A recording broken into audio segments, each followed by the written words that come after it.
আরে ভাই তাড়াতাড়ি পা চালা। এই রে আমি তো জাদুর ঘাটে পা দিয়ে ফেলেছি।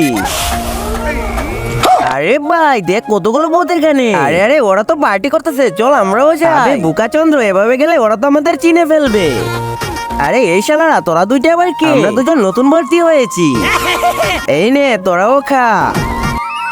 আরে এই দেখ তোরা আমার মেয়ে চলে এসেছে। আরে ছি ছি এটা নাকি ওর মেয়ে? শালারা তাড়াতাড়ি তোরা একটা লাইনে দাঁড়িয়ে যা। এই মেয়ে এখন তুমি তাড়াতাড়ি তোমার স্বামী বেছে নাও। বাবা আমি ওই ছেলেকেই বিয়ে করব যার কাছে পানি বের করার শক্তি আছে।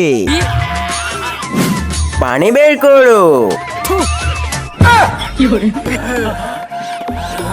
আরে ওই বোটটা কত হ্যান্ডসাম, ওর কাছে যাই। হ্যান্ডসাম তোকে আমার ভালো লেগেছে, তাড়াতাড়ি পানি বের করে দেখা। তার আগে তুমি যদি ইন্ডিয়ান হও তাহলে লাইক করো, আর যদি বাংলাদেশি হও তাহলে লাইক এবং সাবস্ক্রাইব দুটোই করো। আর কমেন্টে তুমি যে দেশের সে দেশের পতাকাটা দিয়ে যাও। আরে চলে এসেছে পানি। নাম নাম নাম নাম নাম। আরে বাবা ওর কাছে পানি বের করার শক্তি আছে, আমি ওকেই বিয়ে করবো।